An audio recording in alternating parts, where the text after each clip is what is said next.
Morning Indonesia. Hello, Morning Indonesia. Apa kabar pemirsa? Wah, pemirsa apa kabar? Selamat pagi di akhir pekan bersama saya Ian Umas. Kali ini dari balkon saya, tetap ada di apartemen, tapi bisa dilihat suasananya atau mungkin bisa dengar suasananya ini di tengah kota jadi agak-agak berisik. Mudah-mudahan pagi ini dengan Morning Indonesia kita bisa membangkitkan semangat semua pemirsa ya. Betul pemirsa, dan bersama saya juga Ariadna Budianto dari Fairfax County di negara bagian Virginia. Tapi ngomong-ngomong ya, kita akan update pemirsa ya dengan news-news yang sangat populer di minggu ini. Contohnya kita dengar bahwa atlet top tenis di dunia Novak Djokovic ternyata terpapar positif COVID-19 setelah menjalankan sebuah turnamen. Turnamen ini sebenarnya turnamen amal yang diselenggarakan oleh Novak Djokovic sendiri bersama yayasannya sebagai filantropis, melibatkan beberapa top tenis terkenal seperti Grigor Dimitrov yang juga ternyata terpapar positif COVID-19 dan juga atlet-atlet lainnya yang ikut dalam acara itu juga terpapar. Nah, ini sangat disayangkan. Beberapa juga mengkritis kenapa harus dijalankan. Tapi ternyata kalau kata Djokovic, ini dari niat baik kami untuk melakukan filantropis dan dia juga udah minta maaf dan sudah mengkarantina. Iya, dan pandemi ini tentunya juga tidak hanya mempengaruhi para atlet atau juga orang-orang. Ini juga yang dikhawatirkan oleh panitia penyelenggara Emmy Awards. Nah, ini Emmy Awards adalah sebuah penghargaan khusus untuk insan pertelevisian di Amerika Serikat, di mana hostnya Jimmy Kimmel menyatakan dia siap untuk menjadi host pada Emmy berikutnya pada bulan September, tapi formatnya unik, Ian. Kalau tahun lalu Emmy itu kan nggak ada hostnya ya. Jadi betul. Nah, kalau sekarang dengan host Jimmy Kimmel, tapi formatnya digital, Ian. Walaupun belum bisa dipastikan apakah bentuknya dengan siaran streaming live atau ada interaksinya lewat Zoom atau bagaimana itu belum dipastikan, Ian. Yang jelas ini adalah sebuah konsep yang menarik dalam rangka new normal atau kehidupan kenormalan baru. Wah, ini memang menjadi suatu tren baru ya. Mudah-mudahan semuanya juga bisa beradaptasi. Kalau misalnya kita ngomongin soal adaptasi, Diana, di sini kan di tengah kota saya nih. Banyak sekali restoran-restoran di sini, terutama di Washington DC yang saya kangenin. Dan kasihan juga, biasanya saya juga ingin membantu yang namanya local business kan, restoran-restoran di sekitar sini. Ternyata banyak yang tutup dan tidak banyak yang mendapatkan pelanggan. Tapi ada sebuah yayasan ataupun juga seseorang yang menginisiasi atau organisasi untuk membantu restoran-restoran ini dengan cara yang cukup unik. Ternyata mereka bisa membeli makanan-makanan dari restoran ini, tapi tidak untuk dikonsumsi di restoran. Diberikan kepada siapa? Kita lihat liputan berikut.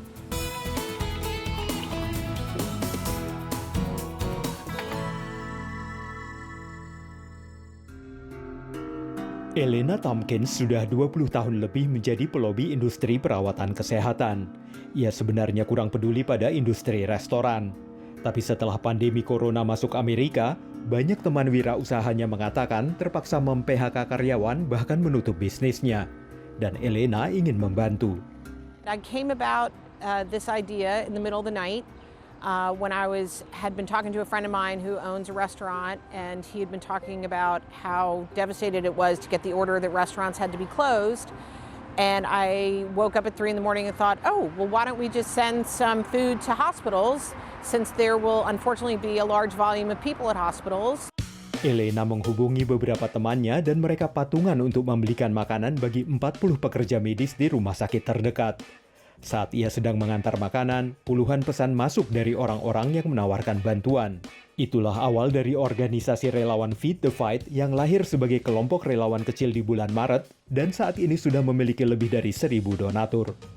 Again, the community has been so great with the donations that it's made it easier to plan ahead. For the restaurants is to be able to get any sense of stability during all of this. So if I give them an order a week out for 300, 400 meals, they know that they can keep a certain amount of people employed and keep it going for at least another week. Pemilik restoran Hawi ini juga berpartisipasi dalam program Feed the Fight. Beberapa kali seminggu ia mengantar makanan ke Children's Medical Center di Washington DC. We brought some food for those people who are working at the health centers, who are in the front and in the trench, fighting for us, and against this pandemic and who are just dying on our behalf and taking all the risks and making us safe. Hingga kini, Feed the Fight memesan dari 25 restoran lokal untuk mengantar sarapan, makan siang, dan makan malam ke 18 rumah sakit. And that plays a very, very important role for nurses, doctors, environmental services, team members, laboratory, folks who just need a little meal while they're on the front lines of care. And it really makes a difference. Hingga kini, puluhan relawan membantu program Feed the Fight yang diawali oleh hanya 5 orang sebagai tim inti gerakan amal ini. Banyak orang juga berdonasi, sehingga Elena berharap gerakannya akan terus tumbuh untuk membantu semakin banyak pekerja medis. Feed the Fight juga telah menginspirasi berbagai pihak untuk membuat proyek serupa di seluruh Amerika. Dari Arlington, Virginia, saya Helmi Yohanes dan tim VOA.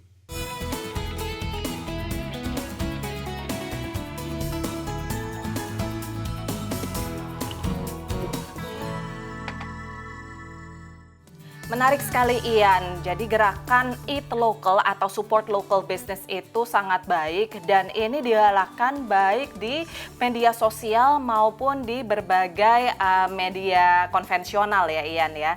Iya, kangen banget ini keluar, nah ini di bawah sebenarnya restoran-restoran ini. Mungkin nanti ya pemirsa, kamu dekat banget ya, udah di tengah keramaian gitu ya. Bener banget, kalau sudah agak-agak mendingan mungkin saya berani baru untuk ke restoran-restoran di bawah ini. Betul, Dan yang penting jaga kesehatan.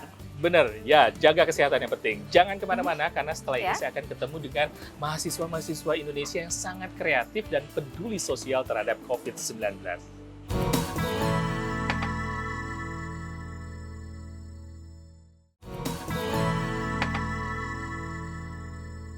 Halo pemirsa, kali ini saya sudah ditemani dengan anak-anak muda Indonesia yang sangat kreatif, terutama di masa pandemi COVID-19 ini. Mereka adalah mahasiswa dan juga mahasiswi Indonesia yang sedang kuliah di Amerika, tapi mereka tetap peduli terhadap lingkungannya dan juga membantu orang-orang yang tertimpa dampak COVID-19.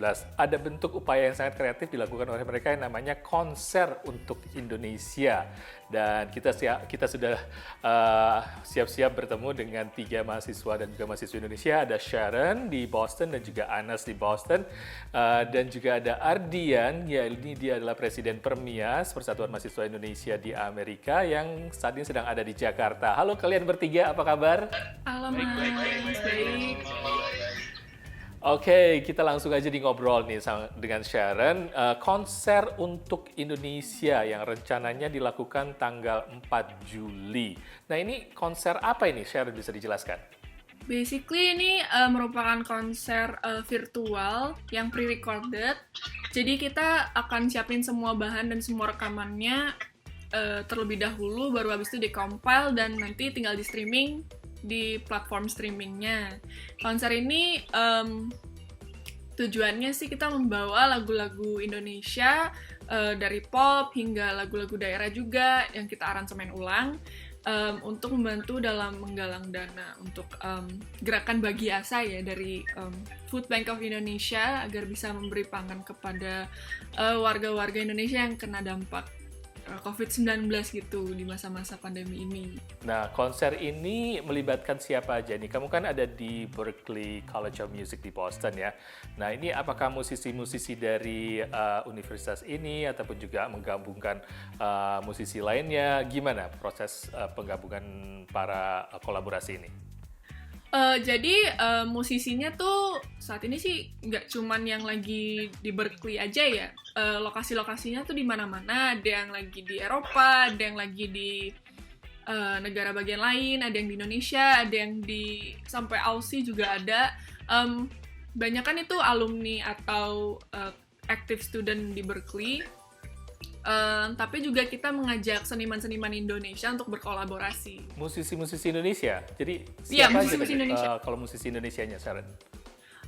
Ada Monita Thalea, Tompi, sama Rama Widi yang kita udah confirm. Menarik sekali ya. Sekitar berapa orang sih sebenarnya yang akan terlibat dalam ensemble musik ini? Ya ada sih 30 orang lebih ya yang ikut. Soalnya ensemble-nya sendiri itu sudah kayak sekitar 20 orang, tambah komite dan tim permias juga, dan seniman-seniman itu sekitar 30 orang lebih ya. Gimana sih proses pembuatan musiknya, ataupun juga aransemennya, dan juga vokalnya? Ini pasti ada nyanyi-nyanyian juga kan?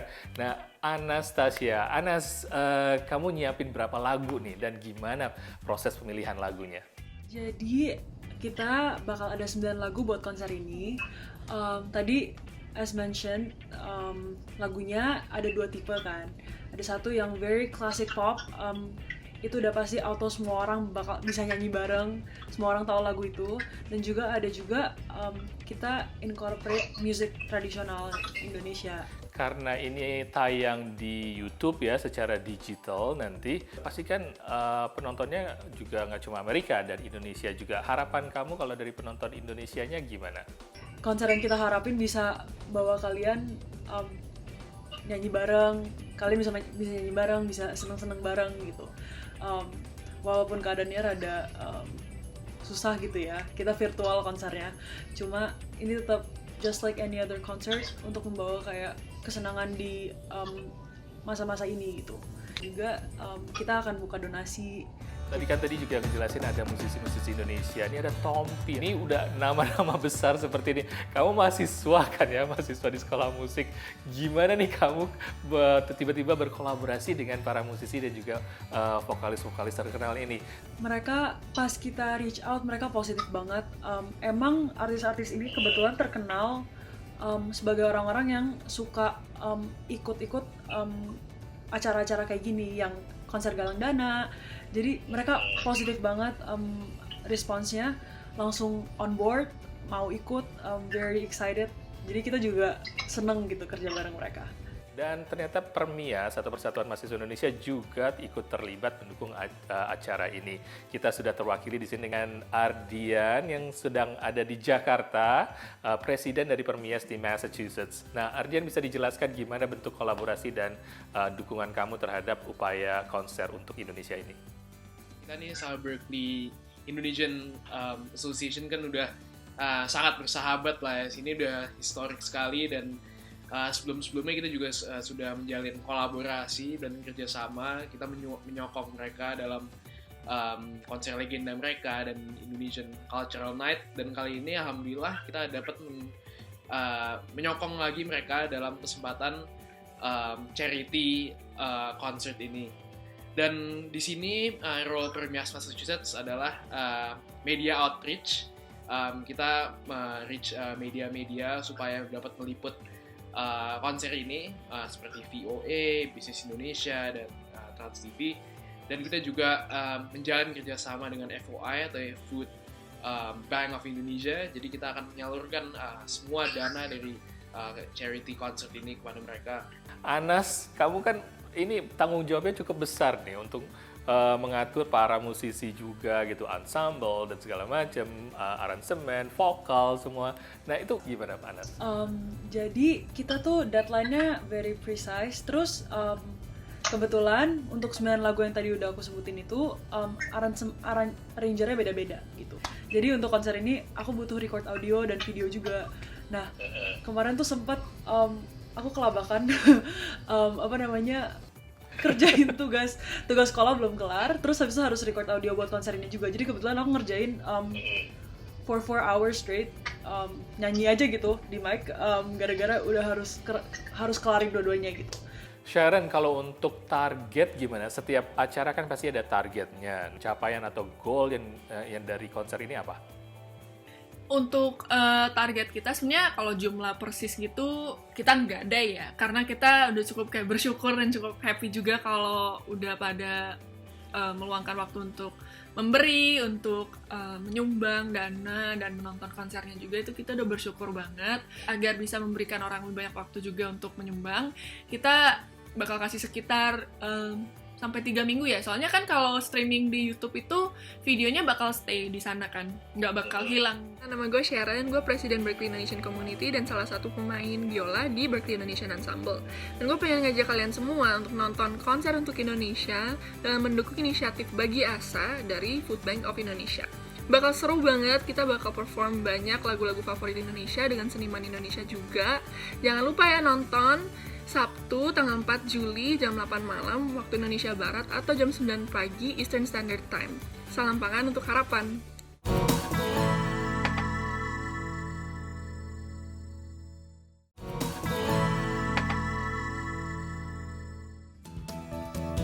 Morning Indonesia, masih bersama saya Aryatna Budianto dan juga Ian Umar di Washington DC. Nah, seperti yang kita ketahui bahwa pandemi COVID-19 ini mempengaruhi banyak sekali bisnis, baik di Indonesia maupun di Amerika Serikat dan juga tentunya di seluruh dunia. Sehingga banyak perusahaan, terutama UMKM, yang harus banting setir. Mencari akal intinya, mereka tuh berhasil mencari alternatif, dan seperti diaspora Indonesia ini yang punya perusahaan yang namanya Chroma Imaging di sini di sekitar Washington DC dan Maryland dan juga Virginia, mereka tuh ternyata beralih. Biasanya mereka memproduksi sebuah produksi tanda-tanda atau sign yang lainnya, ternyata mereka sekarang banyak permintaan untuk yang namanya shield ataupun juga kayak plexiglass. Biasa kan ditemuin sekarang kalau misalnya kita di kasir atau di toko gitu ya, di kasir ya. Di toko sekarang banyak sekali gelas atau plexiglass yang harus menjadi pembatas antara konsumer dan misalnya staff dari sebuah usaha. Nah, kita lihat seperti apa beralih strateginya perusahaan ini. Kita lihat liputan berikut.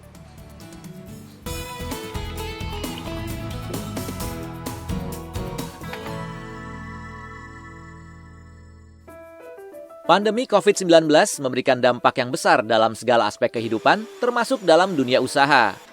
Kita pun harus beradaptasi untuk menjalani kehidupan dalam kondisi yang disebut new normal. Begitu pula yang dilakukan para pemilik usaha agar tidak tenggelam dalam arus perubahan yang bergerak begitu cepat. Chroma Imaging adalah perusahaan yang didirikan Felix Wijaya bersama Nana istrinya.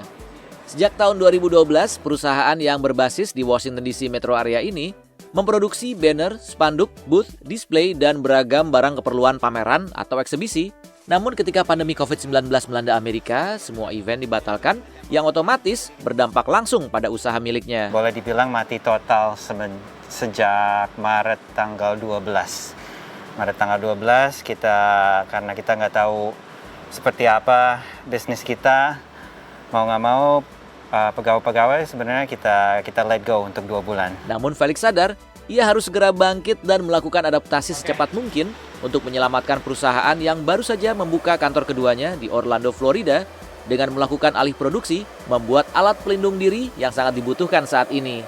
Kita membuat face shields, dan face shield pun kita ada dua versi. Yang satu versi yang bisa dipakai lagi, yang satu versi untuk 1 kali pakai. Alat pelindung diri lain yang diproduksi adalah sneeze guard dan partisi. Pesanan pun mulai berdatangan.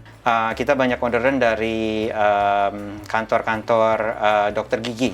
Karena dokter gigi mulai buka, mereka mau sneeze guards, dan kantor-kantor pengacara juga. Mereka karena mau ada meeting face-to-face. Saat ini pesanan juga berdatangan dari perusahaan retail dan salon yang juga mulai membuka usaha mereka kembali di tengah pandemi yang masih berlangsung. Inovasi juga terus dilakukan Felix. Di antaranya dengan memproduksi alat yang bisa digunakan di tempat umum untuk membuka pintu dan menekan tombol tanpa harus menyentuhnya dengan menggunakan bahan sisa produksi sneeze guard. Tapi apa sih tantangan terbesar yang sejauh ini dirasakan oleh Felix? Tantangan terbesar kita itu sebenarnya material. Karena material ini sulit sekali untuk dibeli.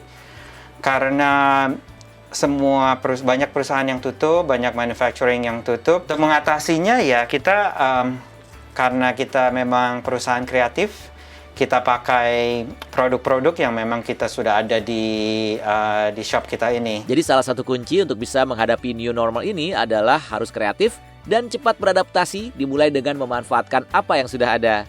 Dari Washington DC, Irfan Hisan dan tim VOA. Ya, bagus sekali Ian. Jadi idenya adalah gimana caranya bisa bertahan sementara bisnis yang biasanya dijalankan itu terpaksa berhenti. Harus tetap kreatif. Tapi saatnya juga sebenarnya di masa pandemi tepat sekali buat orang-orang untuk menambah ilmu atau skill. Bagi para imigran di sini di Amerika, mereka mendapat pelajaran untuk lebih lanjut mendapatkan skill dalam bidang komputer.